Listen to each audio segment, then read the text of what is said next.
mas termina amanhã à noite. Eu quero falar com você sobre um momento que o povo de Deus estava tão esfriado espiritualmente, que eles não conseguiam, não era só não... Alô, som, não era só não adorar, eles também não conseguiam se resolver pessoalmente, se resolver familiarmente, e isso obviamente repercutia na vida de adoração, na vida espiritual também. Então, para isso, a gente vai ter como tema a reconstrução. Se você puder, abra sua Bíblia ali no livro de Neemias. Nós vamos ler o primeiro capítulo. Amanhã, se Deus permitir, à noite, a gente vai para o segundo capítulo desse livro de Neemias. Mas hoje, vamos ficar detidos aqui nesse primeiro capítulo, um capítulo de restauração. Deus usa esse homem para reorganizar, não apenas as questões exteriores, sobretudo as questões interiores, as questões do coração. Neemias, capítulo 1, começa assim o texto. Palavras de Neemias, filho de Acalias, no mês de Quisleu, no ano 20º, estando eu na cidadela de Suzã, veio Anani, um dos meus irmãos, com alguns de Judá, e então eu lhes perguntei pelos judeus que escaparam e que não foram levados para o exílio e acerca também de Jerusalém. Disseram: eu estou sentindo alguma dificuldade com o microfone, eu peço desculpa, mas acho que eu vou pegar um de pedestal se não tiver problema. Pode ser?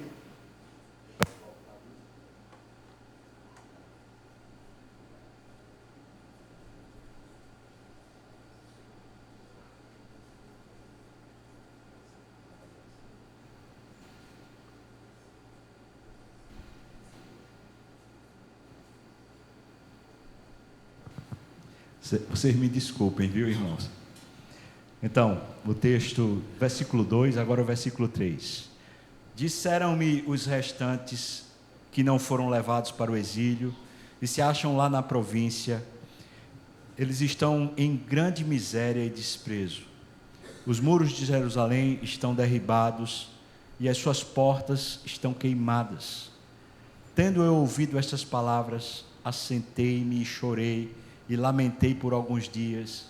Eu estive jejuando e orando perante o Deus dos céus. E disse: Ah, Senhor Deus dos céus, Deus grande e temível, que guardas a aliança e a misericórdia para com aqueles que te amam e guardam os teus mandamentos. Estejam, Senhor, atentos os teus ouvidos e os teus olhos abertos para acudires à oração do teu povo, que faço hoje a tua presença, de dia e de noite, pelos filhos de Israel, os teus servos. Senhor, eu faço essa confissão pelos pecados dos filhos de Israel, os quais nós temos cometido contra ti, pois eu e a casa de meu pai temos cometido pecado. Nós temos procedido de todo, Senhor, corruptamente contra ti. Nós não temos guardado os mandamentos, nem os estatutos, nem os juízos que ordenaste a Moisés, o teu servo. Ó Senhor, lembra-te da palavra que ordenaste a Moisés, o teu servo, dizendo: se transgredirdes, eu vos espalharei por entre os povos, mas se vos converterdes a mim, e guardardes os meus mandamentos, e os cumprirdes, ainda que os vossos rejeitados estejam pelas extremidades do céu, de lá os ajuntarei e os trarei para o lugar que tenho escolhido, para ali fazer habitar o meu nome. Estes ainda são os teus servos e o teu povo que resgataste com o teu grande poder e com a tua mão poderosa. Ah, Senhor, estejam, pois, atentos os teus ouvidos à oração do teu servo e a dos teus servos que se agradam de temer o teu nome.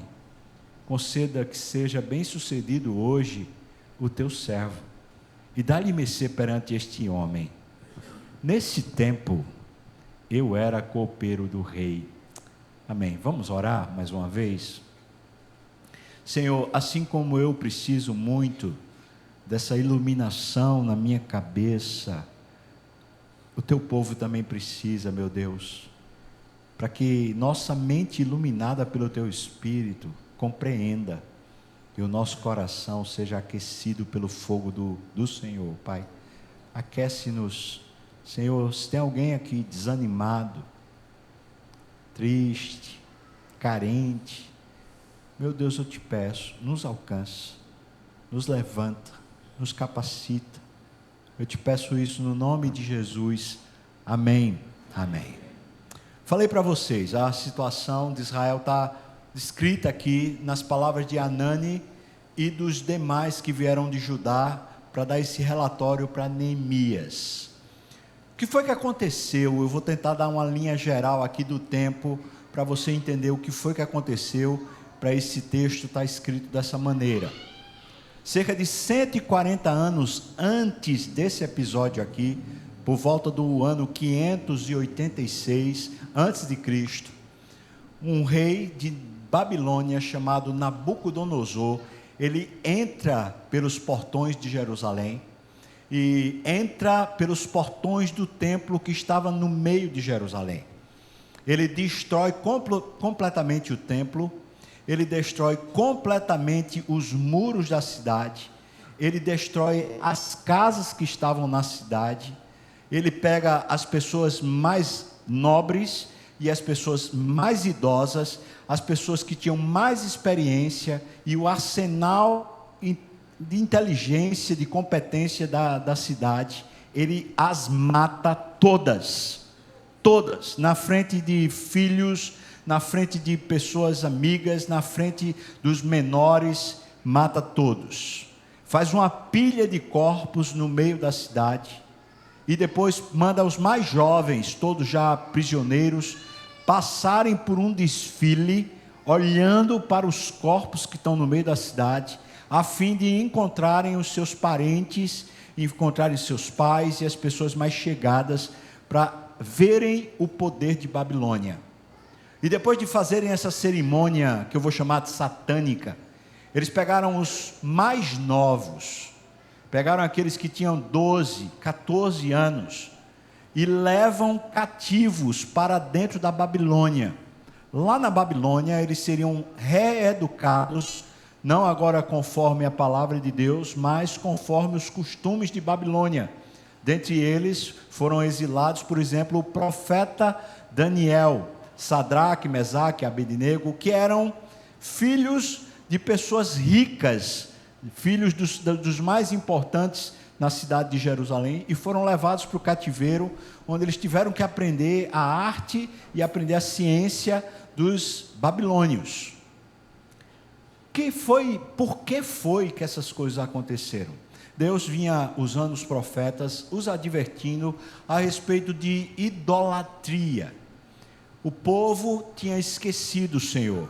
Quando Deus tirou o povo do Egito, o povo veio com uma herança, com uma tradição no coração. A tradição era a tradição dos egípcios. Os egípcios eram politeístas. Eles adoravam uma gama, um panteão de deuses. Era tão complexo o sistema de divindade deles, que até hoje é difícil conseguir explicar a quantidade de deuses e como eles como eles andavam, como eles faziam uns com os outros e com os homens.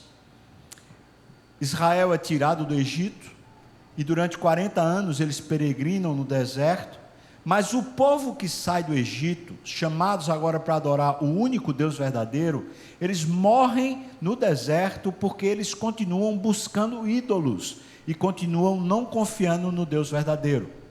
Quando eles vão entrar na terra prometida, então Deus usa Moisés, já no livro de Deuteronômio, para fazer com eles uma aliança. A aliança é: se vocês, ao entrarem na terra prometida, vocês abandonarem os outros deuses, matarem os cidadãos daquela terra, não se tornando com eles cúmplice de idolatria, então eu abençoarei vocês sem medida, abençoarei os vossos campos, abençoarei as vossas famílias, abençoarei a saúde de vocês e abençoarei a economia de vocês. Vocês vão prosperar e a terra vai manar leite e mel para vocês. Mas se vocês fizerem como os pais de vocês e forem idólatras, e se vocês se misturarem com as nações que estão nessa terra, e se tornarem idólatras como eles, adotando os deuses deles, então eu lançarei sobre vocês pragas, eu lançarei sobre vocês doenças, eu lançarei sobre vocês os inimigos em redor, eu despojarei vocês e tirarei vocês espalhando por todos os rincões da terra. Deus tinha avisado, e o povo durante anos, aproximadamente 1000 anos, o povo continuou teimoso, continuou contrário a Deus. Eles, desde o tempo que saíram do Egito, por mais ou menos 1000 anos, Deus insistiu usando profetas, dizendo para eles: voltem-se para Deus, parem de adorar outros deuses, parem de buscar em outros lugares, voltem-se ao Senhor. Mas eles não ouviram os profetas, eles não ouviram a palavra de Deus, os cultos se tornaram meras cerimônias. O profeta Isaías, no capítulo 1, diz: eu tenho nojo dos cultos solenes que vocês me fazem, as festas de vocês, as luas novas, as cerimônias religiosas me causam náusea, eu tenho vontade de vomitar. O Senhor já não suportava iniquidade associada a ajuntamento solene, especialmente a idolatria, que Deus não suportava. Deus usa o profeta Jeremias, advertindo a eles: parem de fazer cisternas rotas que não armazenam águas, voltem-se ao Senhor, voltem-se ao verdadeiro recurso. Deus é o recurso de vocês. Mas eles não ouviram os profetas, e então Deus os desterrou. Na época que Babilônia entra em Jerusalém, os judeus já tinham sido tomados, os outros territórios, pelos assírios. Daí virem os samaritanos, foram aqueles que foram levados para a Síria. Mas os judeus não acreditavam que Jerusalém poderia ser tomada. Por quê? Porque dentro de Jerusalém havia o templo, e no templo havia um lugar chamado Santo dos Santos, e os judeus acreditavam que no Santo dos Santos estava a habitação de Deus, e portanto o trono de Deus. Veja a ideia deles: o nosso Deus, ele habita em Jerusalém, mais precisamente no lugar mais central do templo. Lá o Senhor tem o seu trono. Ora, se Deus é o supremo Deus, o Senhor dos senhores, o Senhor dos exércitos, inexpugnável, o todo-poderoso, então nunca nenhuma nação e nenhum povo vai conseguir entrar em Jerusalém, vai conseguir derrubar Jerusalém, muito menos entrar no templo.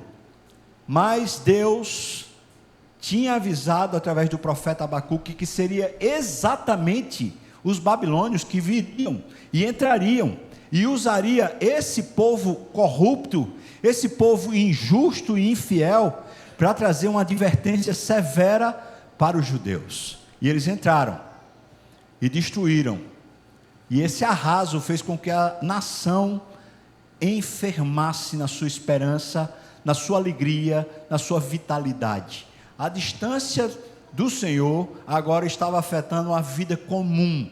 Se antes afetava os ritos religiosos, as cerimônias de adoração, os cultos, agora está afetando a economia, está afetando a saúde emocional, está afetando a vida pública, está afetando a vida nacional. Eles estavam arrasados.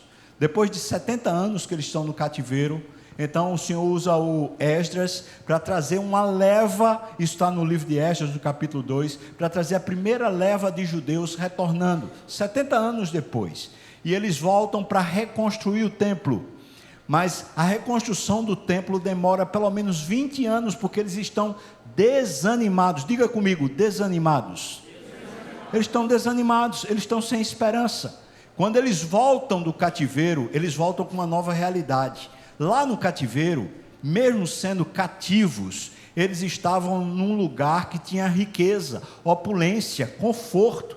Quando eles voltam, eles encontram um lugar pobre, um lugar na miséria, um lugar sem economia e sem condições de existência, sem estrutura. Então eles voltam e eles desanimam.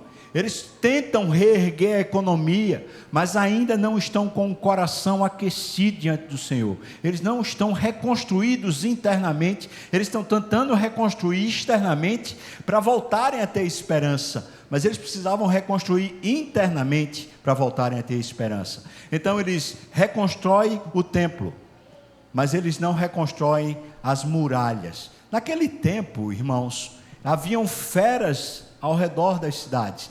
As cidades ficavam junto das selvas. Então, haviam leões, haviam ursos, haviam chacais, haviam lobos que entravam nas cidades desavisadamente. Eles pegavam as criancinhas e levavam e matavam.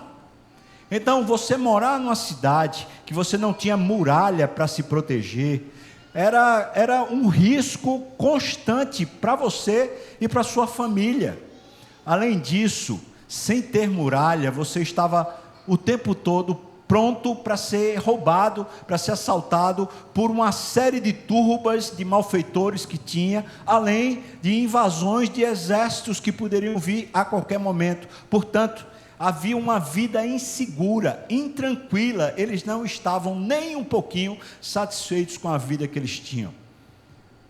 Passa-se 70 anos, depois que eles construíram um templo, e agora 140 anos, desde quando eles foram para o cativeiro, 140 anos depois, chega essa história aqui.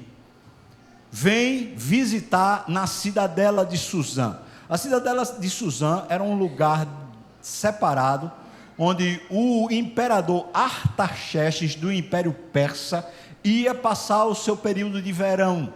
Era um lugar mais ameno, mais fresco. Então ele iria para aquele lugar para passar alguns meses do verão desfrutando aquele lugar belíssimo.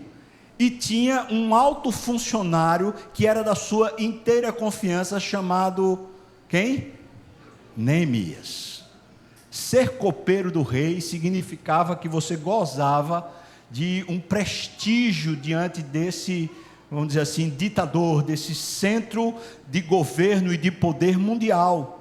Artaxerxes é aquele que você conhece dos 300 de Esparta, quando eles fizeram, o Império Persa fez aquela investida contra a Grécia, e eles foram barrados numa espécie de funil ali pelos 300 homens de Esparta durante um período de tempo, até que eles entraram e conseguiram conquistar a Grécia, menos Atenas, mas conseguiram conquistar a Grécia. Pois bem, esse homem Artaxerxes era um homem cruel, sedento de sangue, altamente violento, doido realmente pelo poder.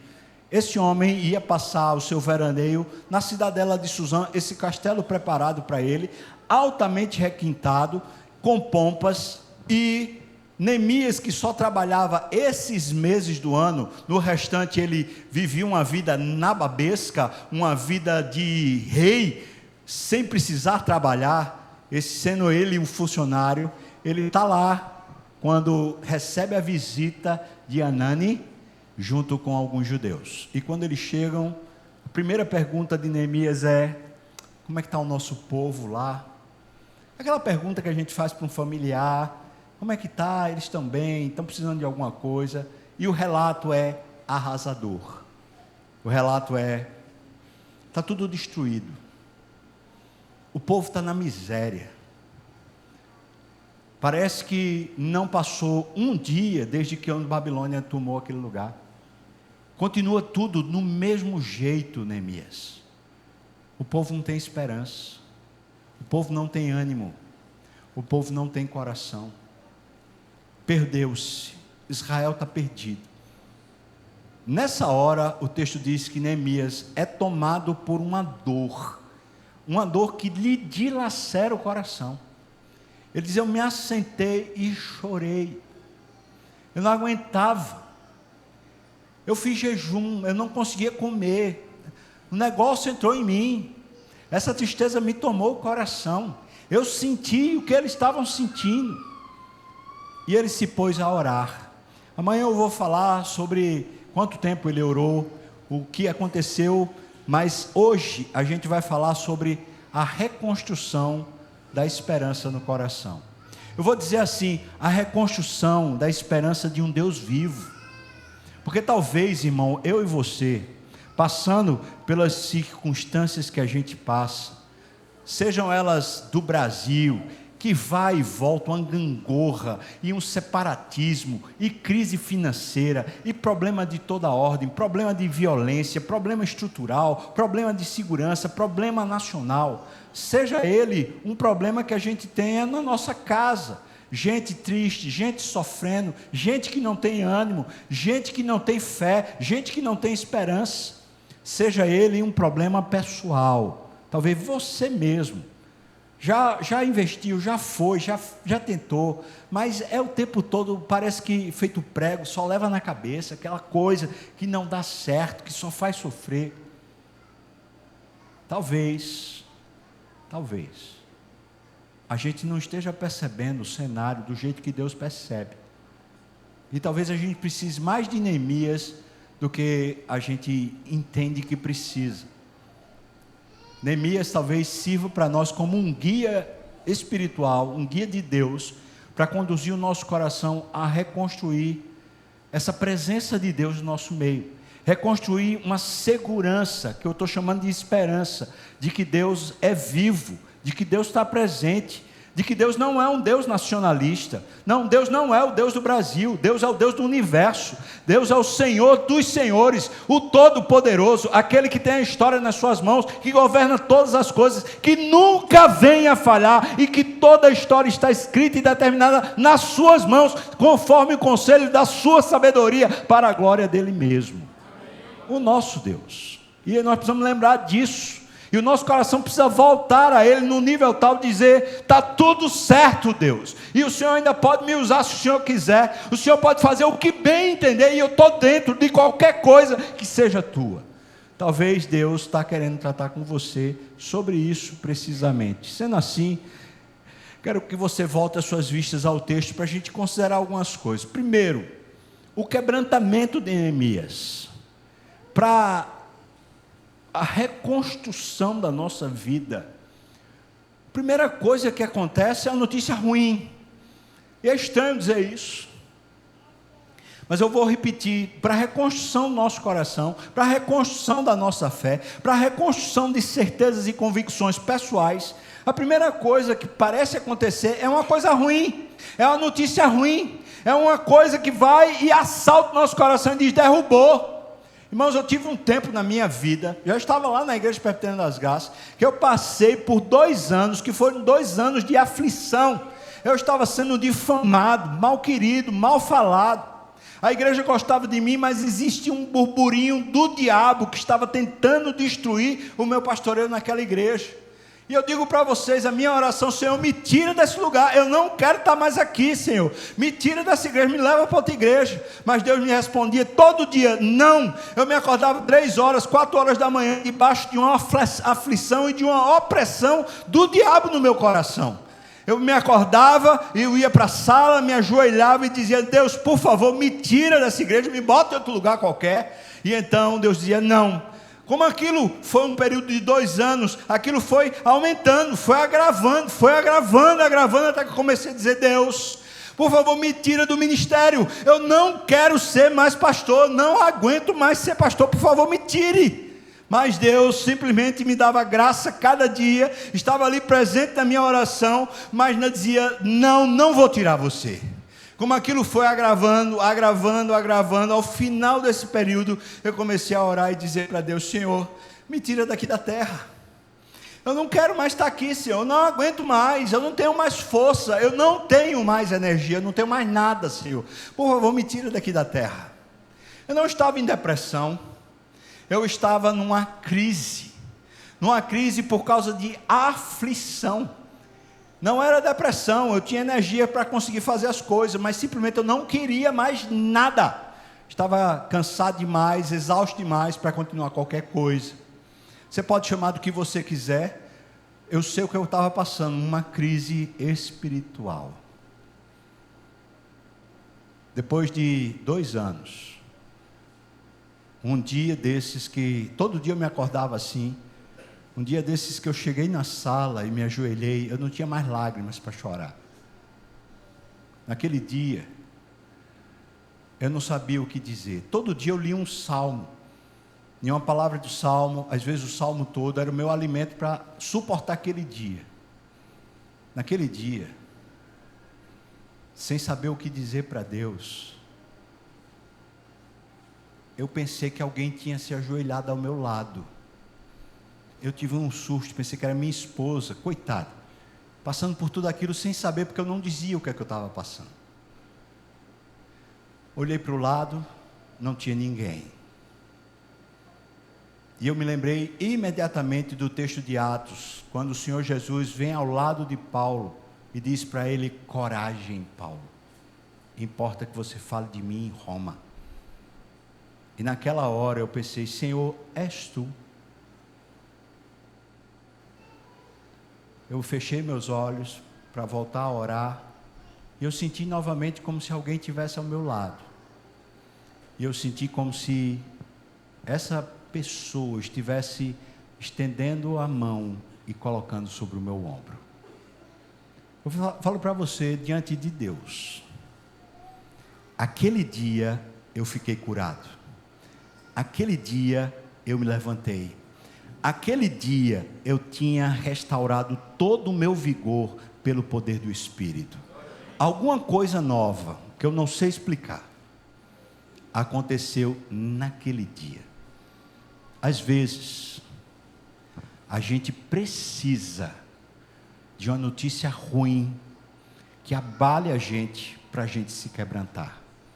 Tinha muita coisa que Deus queria fazer na minha vida, tinha muita coisa que Deus queria fazer na igreja, mas para fazer na igreja e para fazer em mim, precisava antes que eu passasse por um processo de quebrantamento, de esvaziamento, até chegar ao ponto de dizer: eu não dou para mais nada, Deus, eu não sirvo para mais nada, Deus.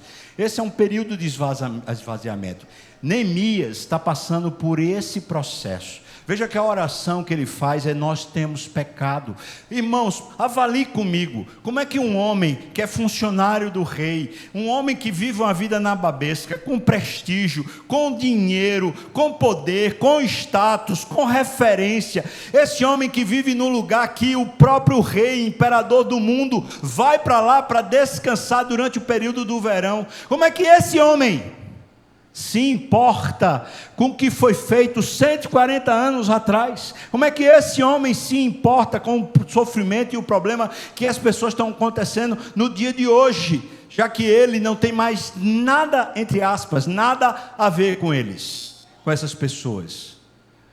O que acontece, irmãos, ele diz: eu e os meus pais, nós temos pecado contra ti. Veja, quando chegou aquela notícia para Neemias, não foi uma notícia sobre os outros, não foi um problema sobre os outros, aquele era um problema pessoal, tinha a ver com ele, tinha a ver com a agenda dele, tinha a ver com a indiferença dele, tinha a ver com a natureza dele, tinha a ver com a crise dele, era para ele, e é por isso que afetou, abalou, foi nele, foi no coração dele. Primeira coisa, certamente, que restaura a nossa vida, restaura o nosso coração, é uma notícia ruim. Óbvio que eu não estou dizendo para a gente orar e pedir: Senhor, me manda uma notícia ruim. Mas pode ter certeza que Deus tem querido usar. Ouça o que eu estou lhe falando, por favor. Preste bem atenção. Deus tem querido usar as circunstâncias ruins, essas que nos afetam, para nos renovar. Mas qual é a nossa reação às notícias ruins? Como a gente reage? A gente se quebranta? Ou a gente simplesmente amaldiçoa, murmura, reclama? Como a gente reage às notícias ruins? Essas que nos abatem. Nós simplesmente vamos para o abatimento e ficamos lá? Ou nós vamos a Deus? Porque aqui o ponto não é nem o que se diz a Deus, mas é se ir a Deus. Não é ir a qualquer outra coisa, ou qualquer outro especialista, ou ao pastor, ou à igreja, mas ir-se a Deus. É o que Neemias faz. A notícia ruim, a crise que entra na nossa vida sem permissão, sem bater a porta, muitas vezes é o megafone de Deus dizendo para você: você não é o super-homem, você não é a super-mulher, você não dá conta, você precisa de mim. Agora eu pergunto para você, qual era o pecado de Neemias? O que é que Neemias tinha feito de errado para se incluir? O que ele está fazendo é um entendimento de que o problema é espiritual. Por mais que seja um problema econômico, um problema estrutural, um problema de governo, um problema situacional, por mais que ele saiba que as circunstâncias terrenas têm a ver com culpas de pessoas, ele entende que o problema é espiritual. E precisa de uma renovação espiritual. Eu e você talvez estamos tão afeitos os especialistas, que a gente agora tem especialista para resolver todos os nossos problemas, não é verdade?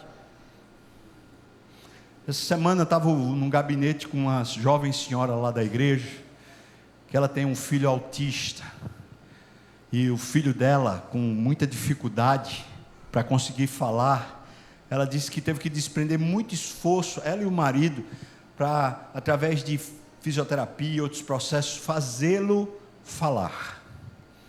Aí disse: agora, graças a Deus, ele fala tudo.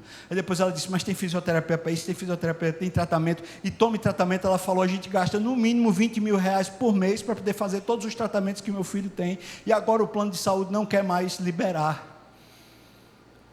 Aí ela falou: e o meu marido quer ter outro filho. Pastor, o senhor acha que eu tenho coragem de ter outro filho? Eu disse: eu sei lá. Você não sabe, eu vou saber. Mas aí eu puxei o que ela estava falando. Eu falei: ô filha, é muito interessante porque para os seus problemas você tem especialistas para resolver. Todos. Aí eu disse para ela: mas será que Deus não só está dizendo uma coisa para você? E Deus pode usar os especialistas, viu, irmão? Não é nada contra eles, mas a gente está falando do coração da gente. Eu disse: será, filha, que Deus não está querendo dizer para você: filha, para de viver tão cansada e aflita, deixa eu cuidar de você, deixa eu cuidar do seu filho, deixa eu cuidar da sua vida. Quebrantamento, diga comigo: quebrantamento. Essas coisas que nos abalam, não é para fazer a gente desistir, não é para romper conosco, elas nos abalam para nos levantar, mas a gente só se levanta quando a gente abaixa mais, quando a gente vai lá diante do Senhor e clama. O quebrantamento no coração de Neemias levou ele até o Senhor e falou: nós temos pecado, Senhor. Eu me incluo no processo, Senhor. Eu sei que o que está acontecendo é com eles, mas eu estou dentro desse negócio, eu sinto como eles sentem, eu participo como eles participam, eu estou numa vida nababesca, uma vida maravilhosa, mas eu sei que eu e os meus pais pecaram contra ti. Agora, irmãos, pense nessa perspectiva de analisar ou de ver o pecado. Não vê o pecado como uma culpa, não vê o pecado como uma tragédia, mas você vê o pecado como uma oportunidade de renovo, como uma oportunidade de você buscar a fonte da sua salvação, a reintegração com a vida, a restauração das suas estruturas. Pense que Deus pode usar a sua tragédia, os problemas e as culpas que você as carrega. Deus pode usar toda tragédia e dificuldade para refazer sua estrutura e fazer você um grande campeão, uma mulher de Deus para a glória de Deus. Pense nisso, irmão. Quanto Deus quer usar as tragédias, mas primeira coisa que acontece aqui é o quebrantamento. Segunda coisa que eu quero destacar é que a reconstrução da esperança, a reconstrução do coração, ela precisa de uma base sólida. Se o começo dela talvez seja a má notícia, que leva a gente até os pés do Senhor, agora para a gente começar a erguer A gente precisa de uma base sólida. Veja como é que Neemias ora, por favor. Veja aí, o versículo 5 a 7, ele diz: Ah, Senhor Deus do céu, Deus grande e temível, que guarda a aliança e a misericórdia para com aqueles que te amam e guarda os teus mandamentos. Veja como ele fala a respeito de Deus. O Senhor, Deus dos céus, Deus grande e temível, que guardas a aliança e a misericórdia.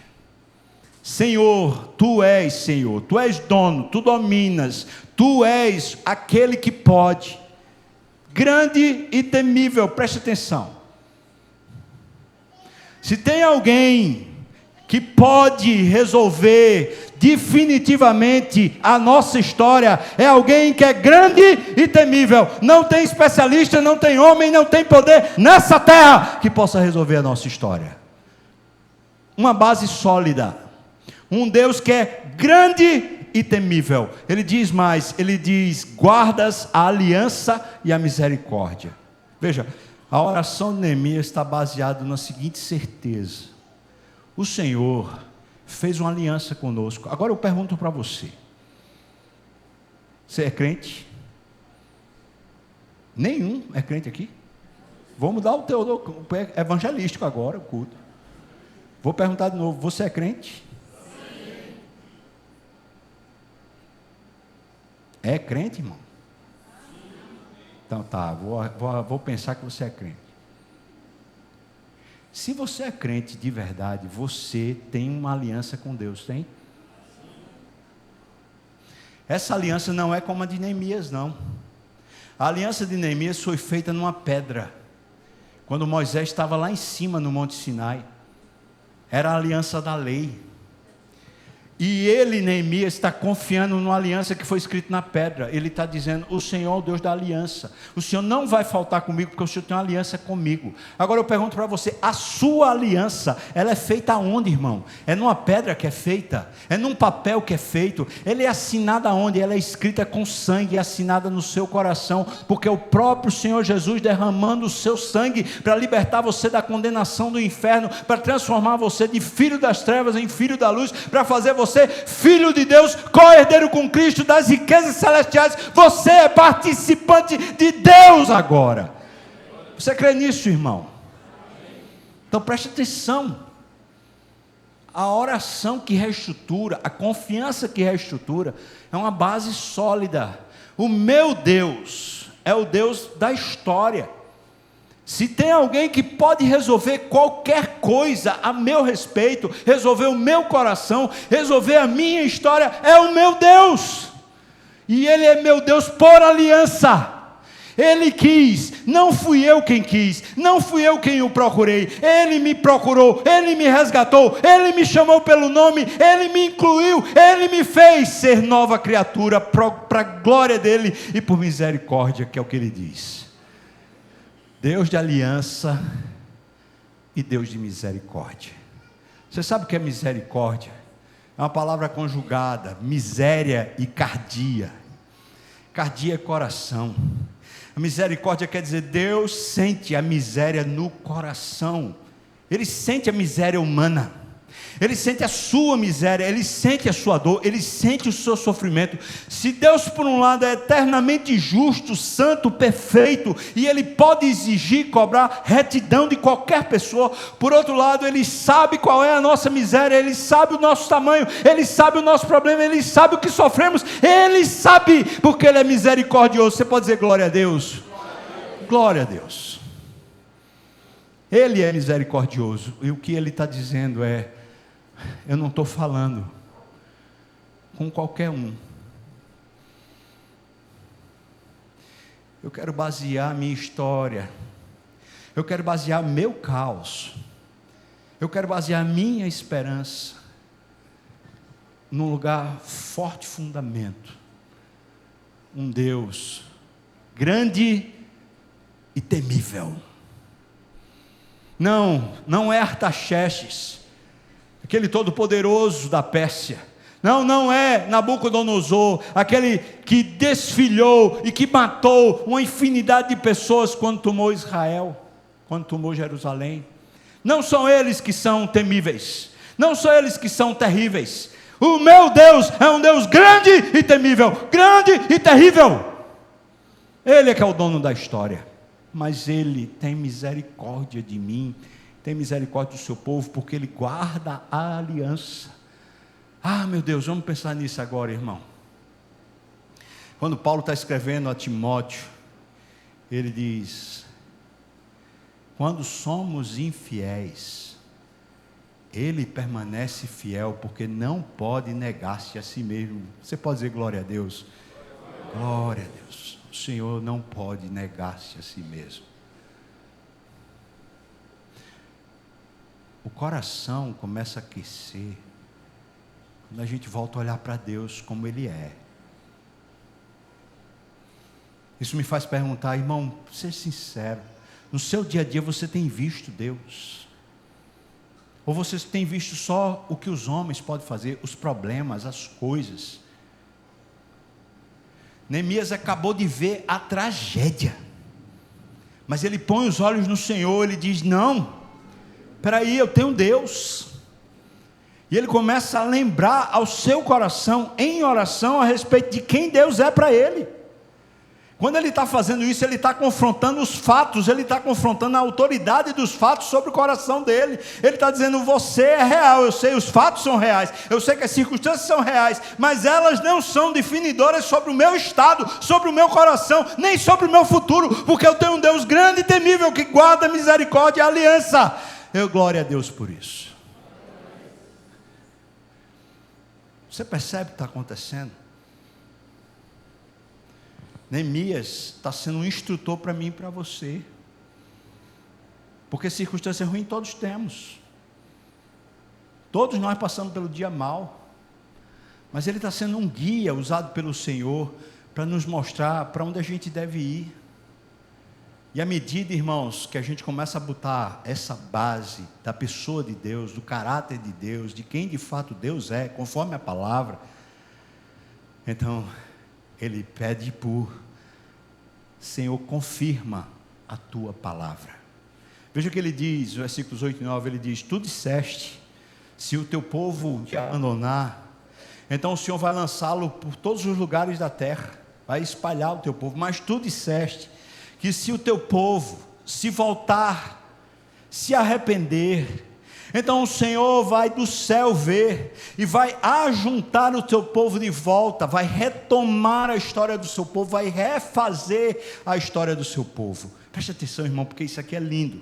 O que ele está dizendo é: o Senhor que cumpre a sua palavra e produz a justiça, o Senhor que cumpre a sua palavra e produz o renovo.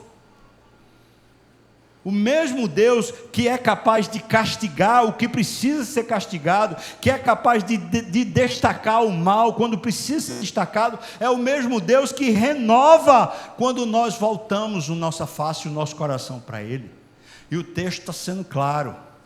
O que Neemias está fazendo é: as duas coisas veio do Senhor. E se o caos vem de ti, Senhor, o renovo vem de ti. Se a notícia ruim nos abala, então com a notícia de Deus que vem depois, e vem, sempre vem a notícia de Deus, é para renovar. O que ele está dizendo é: Senhor, nós precisamos agora desse tipo de esperança, baseado na sua promessa. O Senhor cumpre a sua palavra, a gente acabou de ver a sua palavra sendo cumprida. Durante 1000 anos a sua misericórdia guardou o povo, mas até que o Senhor nos fez ir para a Babilônia, a gente viu a destruição. Agora eu estou me voltando para o Senhor, e estou orando comigo e com o povo. Então o Senhor cumpre também a tua palavra. E se Ele disse nos 10 mandamentos que Ele faz, que Ele traz juízo sobre até a 3ª e 4ª geração, Ele diz que tem a misericórdia até 1000 gerações. É desproporcional. A misericórdia de Deus é infinitamente grande. Se Deus se ira com o pecado, a sua misericórdia e seu amor é extraordinário. Irmão, não estou dizendo para você ser leviano, para você brincar com o pecado. Não estou dizendo para você ser um cabra safado. O que eu estou dizendo, irmão, entenda que existe um amor exponencial de Deus por você. Deus ama você. É agressivo o amor de Deus. Ele quer você, Ele insiste por você. Ele matou o filho dele porque Ele quer ter intimidade com você. Você foi eleito por Deus, escolhido por Deus a dedo. Ele chamou você pelo seu nome. Ele entregou para você a vida do filho dele. Se tem alguma coisa muito importante na sua história, é a vida de Jesus que foi dada a você. Glória a Deus. Glória a Deus. Como é que isso pode ser pouco? Neemias tem isso para se agarrar. Eu tenho outras promessas de Jesus para me agarrar. Jesus disse para nós: se vocês que são maus sabem pedir boas coisas aos pais de vocês aqui na terra, por que vocês não pedem ao Pai Celestial e Ele vos dará o Espírito sem medida? Vamos pedir, irmãos? 3 pessoas dizem amém. Vou repetir. Ele disse, Jesus disse, é promessa. Peçam e o Pai vai dar sem medida para vocês o Espírito. Você pode dizer amém, irmão? Amém. Meu Deus, se eu buscar, se eu bater, vai se abrir, vai ser derramado. Batei e abre-se-vos-á, buscai e achareis. Ele disse que vai derramar sem medida. Eu não estou falando de segunda unção. Eu não estou falando da gente se tornar pentecostal. E não tenho nada contra eles, não. Eu estou falando de você ser bem presbiteriano, de teologia reformada. Eu estou falando de eu e você acreditarmos na presença de Deus real, como Calvino acreditava. De eu e você começarmos a ter expectativas na presença de Deus, porque Deus refaz a história, Deus refaz todas as coisas, conforme o conselho da sua sabedoria. Essa expectativa de Deus, do amor de Deus, da graça de Deus, que nos refaz, que nos impulsiona. Isso reconstrói a nossa vida.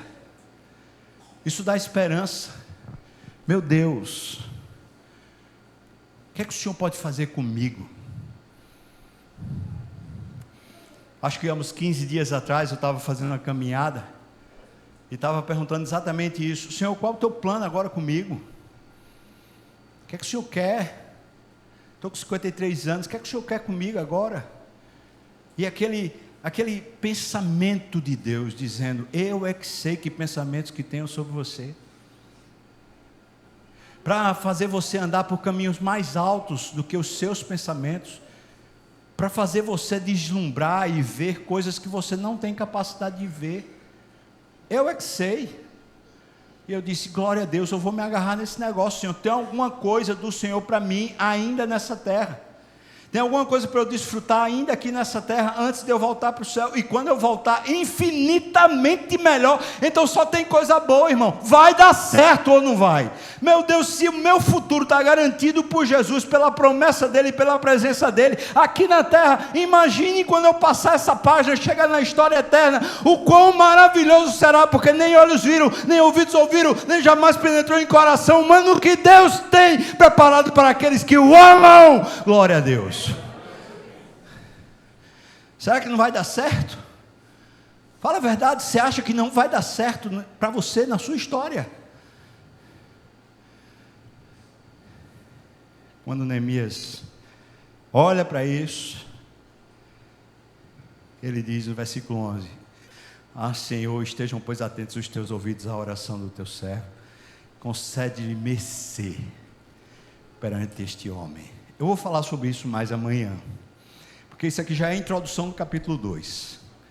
Mas veja o que é que ele está dizendo: Senhor, pode me usar. Pode me usar. Se o Senhor quiser restaurar o ânimo daquele povo, como o Senhor está fazendo comigo, pode me usar. Quando Deus, preste muita atenção nisso, tá? Quando Deus começa a restaurar nosso coração, não tem outra coisa que a gente faça senão dizer: Deus, então me usa para renovar o coração de pessoas, me usa para renovar histórias de pessoas. E Ele já está dizendo: faça eu achar mercê. Mercê é graça. é favor que eu não mereço, é uma oportunidade de Deus que a gente não tem na mão, só Deus faz. Ele está dizendo, faz eu achar uma mercê. Quando aquele homem, sabe quem é aquele homem? Artaxerxes, a praga, a peste, o pior que se tem na terra, o pior homem que tinha na terra naqueles dias, Artaxerxes. Ele está dizendo, Senhor, ele não diz, Senhor, me faça achar mercê diante da peste. Ele faz, me faz achar mercê diante daquele homem. Quando eu estiver lá, para falar com ele, eu preciso de mercê. Irmãos, ele não está ainda com Artaxerxes no palácio. Isso só chega no capítulo 2.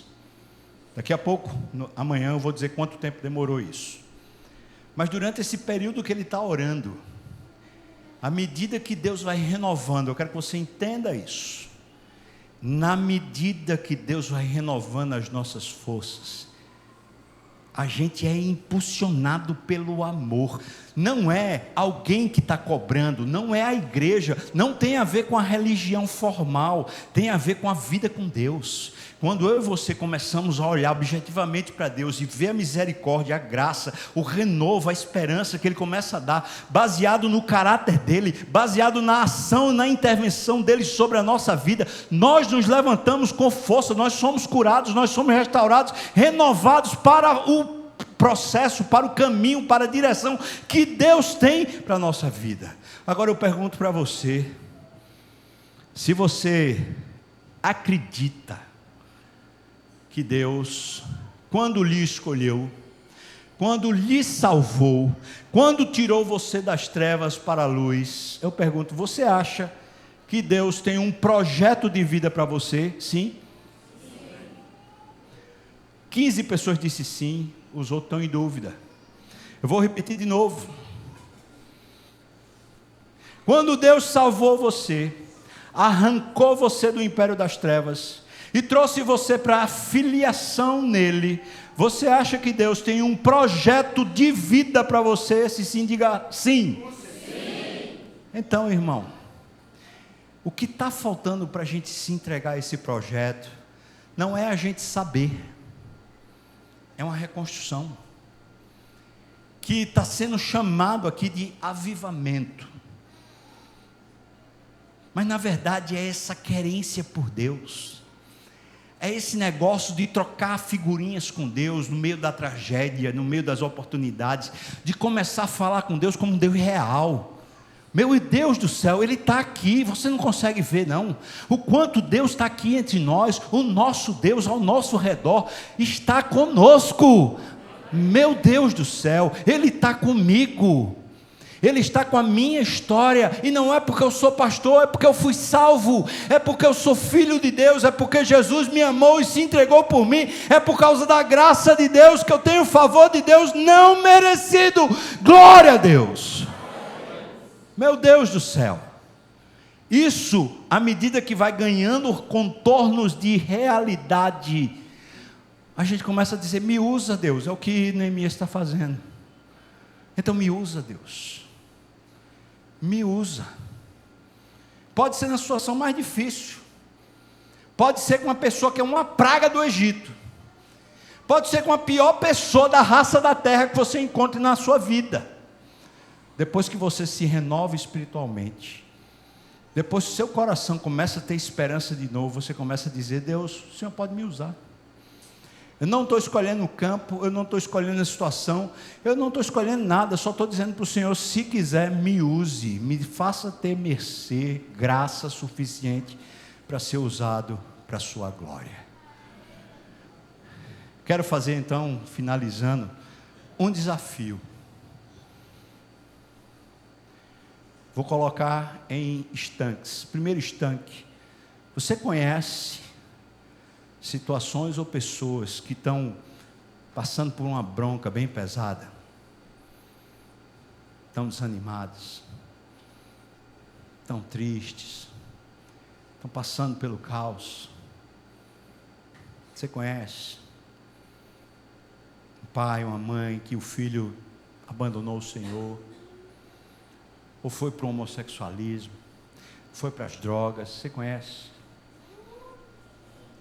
Você conhece alguém que recebeu uma notícia ruim do tipo, você está com câncer? Você conhece? Tem alguém ao seu redor que tem recebido e você sabe que recebeu? Vou colocar o segundo estanque. Você, pessoalmente, tem estado animado? Ou você diz, não tenho tempo? E não ter tempo é uma grande maneira da gente disfarçar o não tenho atitude. Eu não estou falando de prioridade não, irmão, estou falando de atitude, de amor, de paixão, porque tudo que a gente tem amor e paixão, a gente tem tempo. Você, pessoalmente, tem se escondido, tem se furtado à vida, aos planos, os projetos de Deus, porque você o tempo todo está se ocupando para fazer ver se a vida funciona, se ocupando para poder não ter que lidar com uma série de coisas, está se ocupando, uma carga de trabalho o tempo todo, é curso, é treino, e vai, porque não tem tempo, está fugindo da vida, dizendo que está construindo ela. A sua vida está comprada, foi comprada com alto preço, o preço mais caro do universo. E quando Ele comprou você, Ele tem um plano feito, projeto eterno, bom para você viver. Quanto mais você tenta se ocupar para fazer sua vida, mais você desperdiça o tempo para viver a vida que já foi comprada para você. Volta.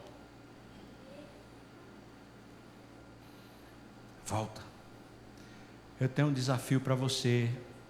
Seja para alguém que você conhece que está na luta, ou seja para você mesmo.